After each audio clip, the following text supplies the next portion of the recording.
Buenas noches, hermanos.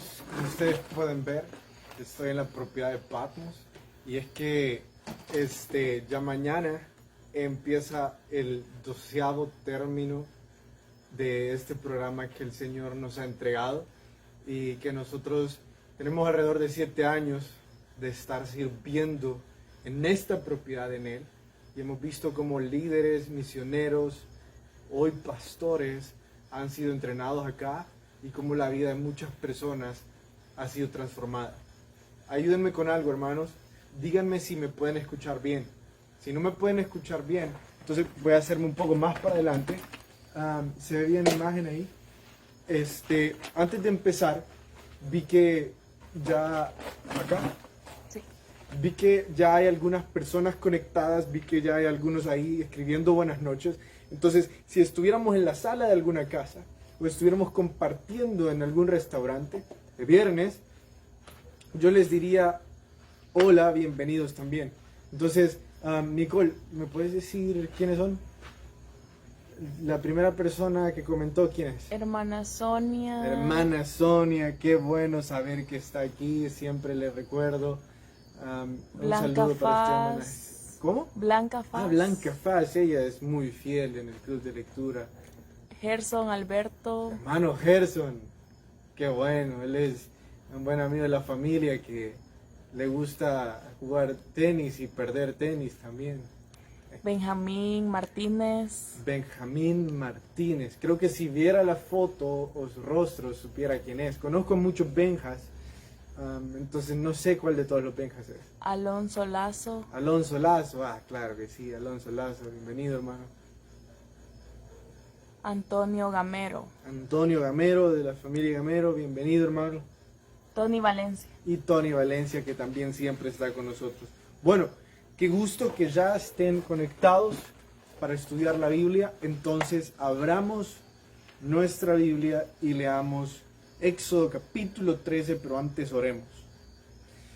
Jesús, queremos encomendar a ti nuestras vidas porque reconocemos de que no tenemos control de nada, Jesús.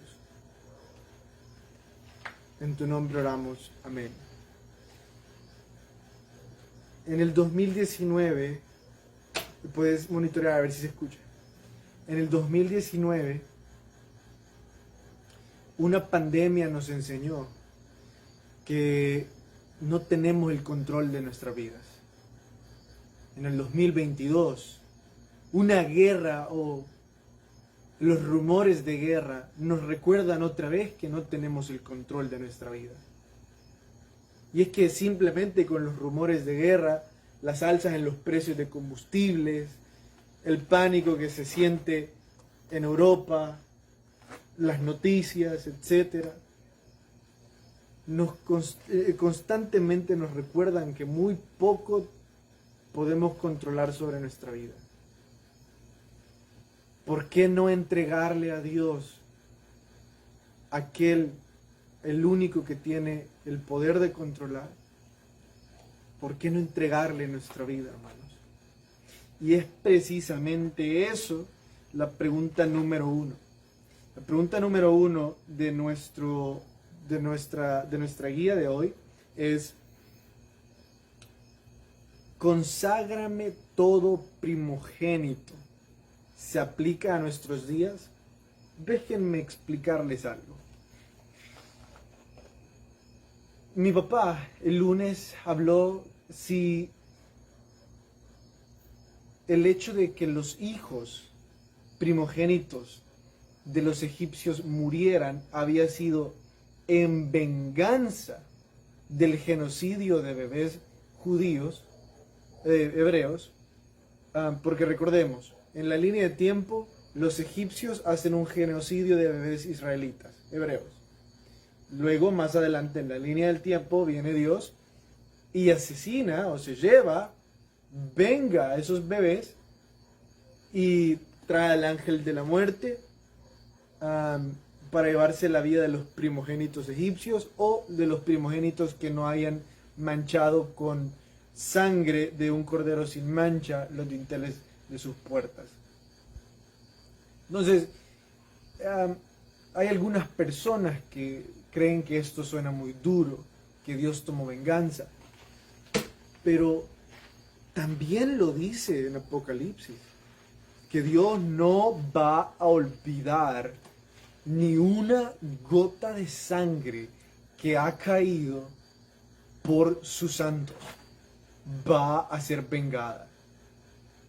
Por lo que desde el momento en que ese genocidio de bebés hebreos inocentes es cometido, el reloj de arena de Dios empieza a correr en dos rumbos. Primer rumbo, para salvar al pueblo que está clamando. O sea, ese genocidio activó, y por eso es que Éxodo empieza con precisamente eso, porque es ese evento que hace un efecto cascada sobre todos los otros eventos. Entonces, Éxodo empieza con eso para explicar por qué todo lo demás. Entonces, el genocidio provoca el clamor de los hebreos, y el clamor de los hebreos provoca que Dios venga al rescate. Ahora, el genocidio también provocó, como segunda cosa, también provocó la venganza que Dios justo iba a tener sobre aquellos que habían asesinado a un pueblo inocente. También vemos que Dios hace eso contra los cananeos que tenían prácticas tan sucias como quemar bebés vivos. También vemos que Dios hace eso con Sodoma y Gomorra, que de promiscuidad ellos sabían mucho. Entonces no es la primera vez que en la Biblia vemos que Dios limpia y hace justicia. Entonces, pero ese día el ángel de la muerte no solo iba a pasar por los primogénitos egipcios, iba a pasar por todos, incluso de los hebreos. Pero la sangre del cordero iba a ser suficiente para salvar al primogénito que estuviera guardado en la casa por la sangre del cordero. Entonces el cordero, la sangre del cordero significaba, hay alguien más que murió para que este primogénito no muriera. El plan de Dios era que los israelitas entendieran, los hebreos entendieran. Soy solo yo el que puede librarlos de la mortandad, de las injusticias. Entonces el plan de Dios era que un hijo de cada familia, especialmente el primero, escuchen esto por favor, porque este es el plan de gobierno de nuestro Dios para la primera nación escogida. El plan de gobierno de Dios era que el primer hijo de cada familia iba a dedicarse a estudiar las escrituras y iba a dedicarse a enseñar las escrituras a su familia. Iba a vivir en el templo para estudiarlas, pero también como parte de su hogar iba a enseñar lo que aprendía a su familia. De esa forma, en el gobierno de Dios, todos en su casa iban a tener un sacerdote que les guiara espiritualmente. Obviamente no todos iban a ser sacerdotes. Digamos, el tercer hijo no era sacerdote. Y ese tercer hijo llegaba a tener una familia. Él no conocía de la mano todo lo que su hermano mayor conocía. Pero su primer hijo sí lo haría. Él no podría tener la posición moral para decirle a su familia, oremos, después de todo lo que ha hecho. Pero sí su hijo, si él lo consagraba al Señor. Yo no estoy diciendo que uno necesita posición moral para hacerlo. Solo estoy diciendo que a veces cuesta. Y que más fácil o que más práctico, que mejor que una persona de la familia se dedique a aprender la Biblia y a enseñarla. Ese fue el primer acto sobre la nación creciente. Dios luego, vamos a ver en el capítulo 14 o 16, no me acuerdo cuál de esos dos es, que les llama nación de sacerdotes. ¿Por qué le dice nación de sacerdotes? Si nosotros hemos leído que solo los levitas eran sacerdotes. Porque en el propósito de Dios, si había un sacerdote por familia, si había un miembro preparado para estudiar y enseñar la Biblia por familia, casi que toda la nación iban a ser familias sacerdotales. Y eso iba a ocasionar que los israelitas fueran la luz que iba a llevar al mundo hacia Dios. Los israelitas iban a ser la luz que le iban a enseñar al mundo: este es nuestro Dios, esto es el amor que Él nos tiene, así buscamos a Dios. Imagínense todo un pueblo, o sea, todo un país dedicado a exaltar a Dios. Es un país de sacerdotes. Ese era el plan de gobierno de Dios. Ahora bien, la historia la conocemos. Los israelitas nunca cumplieron esto. Los hebreos no los cumplieron. Pero hubo un plan de redención. Como los israelitas desvaloraron ese don, les importó un comino ese don, entonces Dios dijo: ya que ustedes no lo quieren, como obra redentora le voy a dar ese don a los levitas. Ahora, eso es en cuanto al estudio bíblico. Ahora, ¿aplica eso a nuestros días? Qué buena pregunta. Porque la Biblia que usted tiene y la que yo tengo dice que no solo los primogénitos son escogidos. Hoy todos somos sacerdocio, nación santa, pueblo escogido por Dios. Si usted tiene hijos y usted estaba pensando: bueno, pero el menor me salió más espiritual que el mayor. Hermano, no significa que va a ser solo el mayor o solo uno. Ese era el propósito de aquel entonces, pero hoy, como la sangre de Cristo nos ha hecho sacerdotes a todos, en realidad usted también ha sido llamado a ser un sacerdote en su hogar, en su familia, en su lugar de trabajo, en su negocio, en sus estudios. Todos hemos sido llamados a hacer eso. Ahora bien, si esto es un llamado a los padres, si lo están, ya lo expliqué de forma genérica, ahora apliquémoslo a los padres.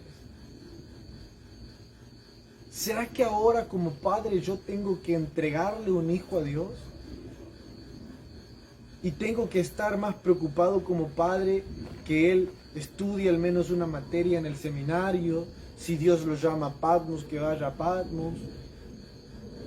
¿Será que eso aplica para mí como padre hoy? Hermanos, por favor recuerden esta frase, porque cambió la perspectiva de lo que yo tenía por querer lo mejor para un hijo. Tengan cuidado de no financiar el infierno para sus hijos.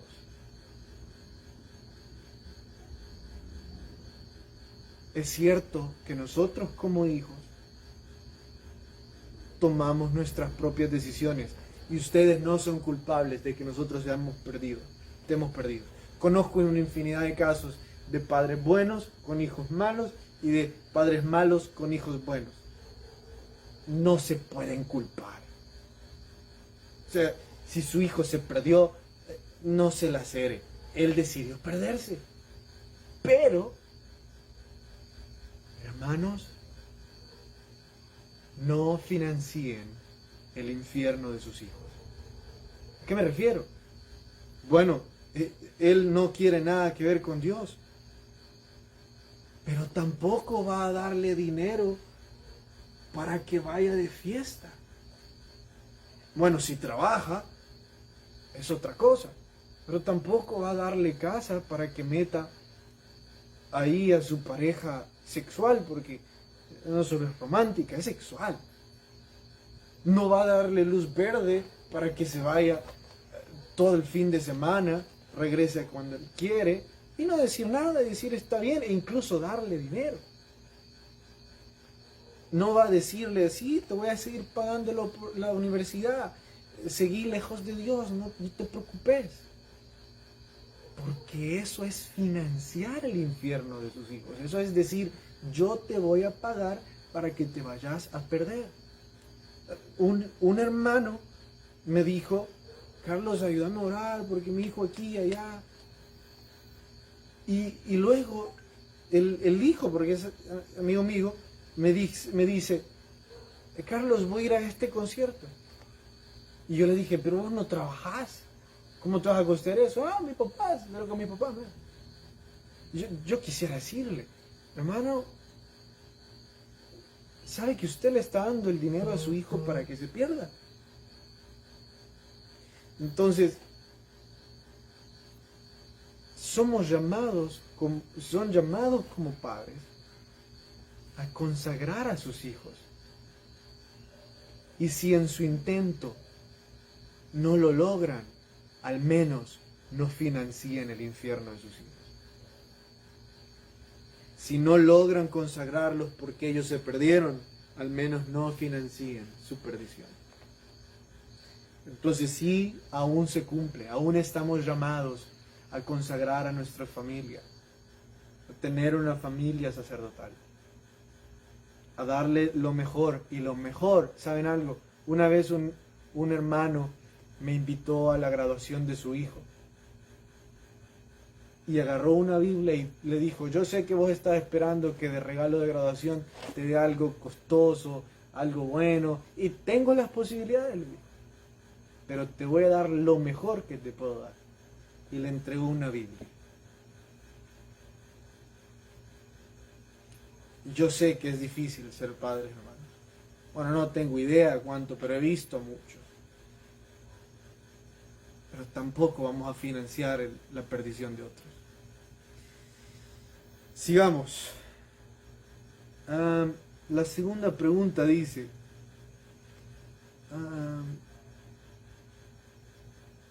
mes de Aviv, la Pascua. Lo que pasa es que Dios llevó a que la Pascua fuera el primer mes, fuera el inicio del nuevo año de los hebreos. Entonces Dios dijo, de ahora en adelante el año para ustedes ya no va a empezar cuando solían tenerlo. Hoy el año de ustedes va a empezar con la Pascua, en el mes de Aviv. Ahora, tienen que ver el contexto conmigo. Dios está sacando a un pueblo que solo sabe vivir como esclavo y solo conoce el año egipcio. Solo conoce cómo contar los días egipcios, cómo seguir tradiciones egipcias. Entonces Dios, desde el calendario, modifica todos los hábitos de su pueblo y les dice, ustedes olvídense de seguir cualquier costumbre egipcia. De ahora en adelante, el año para ustedes va a empezar en Aviv, celebrando la Pascua. Tenía que hacer una revisión completa de todas las cosas que ellos practicaban, incluyendo el año o el calendario. Hay algunos estudiosos que dicen de que el mes de Aviv es en realidad un nombre egipcio, porque los hebreos solían contar, o empezaron a contar, sus meses con números, no con nombres. Es una posición, vale la pena decirla. La 5, vámonos hasta la 5 porque no hemos visto Proverbios. Aplicación espiritual de la columna de nube y de fuego. Hermanos, esto es una de las cosas más especiales de lo que Dios hace. Bueno, no, este libro está lleno de milagros, pero pongan en mente esto.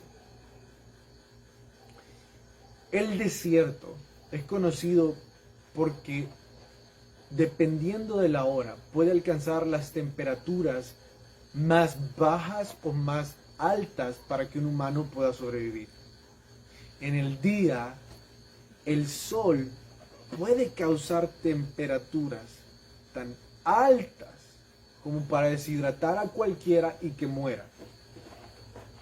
Pero en la noche puede llegar a temperaturas tan bajas como para que cualquiera muera con hipotermia. Y se han visto casos de eso, está comprobado. Y miren la hermosura de lo que Dios hace. Sí, dijo, los voy a llevar por el desierto,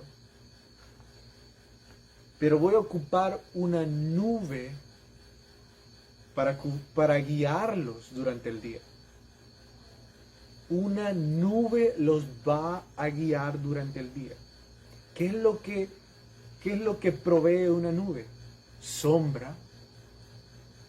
Entonces Dios le está diciendo a los israelitas, yo les voy a proveer sombra como guía durante el día. Y durante la noche les voy a proveer fuego, una columna de fuego, para que puedan calentarse durante las bajas temperaturas de la noche en el desierto. Imagínense la hermosura de esto. Dios les va a proveer de protección como guía de su voluntad. Dios le está diciendo a los israelitas, cada vez que ustedes sientan demasiado frío o demasiado calor, es porque se están alejando de la guía que yo les he puesto para que puedan cumplir mi voluntad. Pero cada vez que ustedes se sientan en la calidez durante la noche de mi columna de fuego o sobre la frescura de la sombra durante el día, es porque están siguiendo mi voluntad. Qué hermoso es saber que cada vez que yo cumplo la voluntad de Dios, estoy en el centro de su protección. Qué hermoso saber de que si algo es el árbitro en mi vida para guiarme y saber si estoy yendo en el camino correcto, es la paz del Señor. Constantemente en la Biblia encontramos que dice, y que la paz del Señor os guíe. Es esto, hermanos. Es que la sombra te guíe durante el día. Que sepas que si estás deshidratado es porque te has alejado de la sombra. Es que si te estás congelando es porque te has alejado de la columna de fuego. Hermoso. Vamos a Proverbios. Proverbios capítulo 13 dice, aplica, menosprecian el precepto. Menospreciar el precepto. Es que precepto significa consejo, significa ley, significa norma.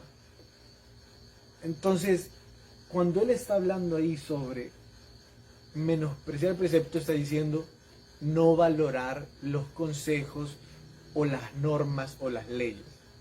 Ahora, ¿a qué precepto se refiere el proverbista? Cada vez que en la Biblia nosotros vemos leyes, preceptos, etcétera, se está refiriendo a la ley misma. Entonces, menosprecian la Biblia. Triste que durante el día menospreciamos la Biblia y creamos que hay más valor en cosas de este mundo que nosotros podamos leer o hacer que en la Biblia. Por último, ¿se debe castigar a los hijos? El proverbio dice, el padre que ama a un hijo le castiga. Entonces, si aman a sus hijos, bueno, entonces el castigo debe venir. Ahora, miren la unión de estas dos. El amor también lleva el castigo. Ahora, el castigo sin amor es maltrato. Debemos de tener cuidado. Yo lo digo desde el punto de vista discipulador. Sé que probablemente sea muy diferente, pero desde el punto de vista de discipulador, he tenido hijos espirituales, yo me desespero, me llena de impaciencia lo que los otros hacen. Y suelo actuar con esa impaciencia y con esa desesperación y ejecutar una acción en forma de castigo. Pero el maltrato no enseña nada. El maltrato lo que hace es crear traumas y divisiones. Entonces, si yo vengo y en nombre de Dios digo, no, la Biblia me dijo que hay que castigarlo, pero actúo en impaciencia, yo voy a lograr traumar a mi hijo o dividir a mi hijo de mí. Lo que la Biblia dice es que si yo lo amo, también tengo los frutos del Espíritu. A la hora de castigarlo voy a tener paz, paciencia, benignidad, dominio propio. Pero si yo no tengo los frutos del Espíritu a la hora de ejecutar el castigo, entonces no voy a causar algún tipo de transformación en él, sino peor, va a ser un verdugo para él. Entonces debo de asegurarme que estoy teniendo la paciencia, que estoy caminando despacio, porque la razón del castigo es queremos lo mejor para ellos. Y si quiero lo mejor, no los quiero traumar, no los quiero alejar. Quiero lo mejor para ellos. Por eso voy a hacerlo con paz, paciencia, benignidad, dominio propio, etc. Bueno, hermanos, qué bueno que hayan estado con nosotros esta noche. Esperamos de que nos acompañen el lunes a la misma hora por el mismo página de Facebook. Pasen muy buena noche.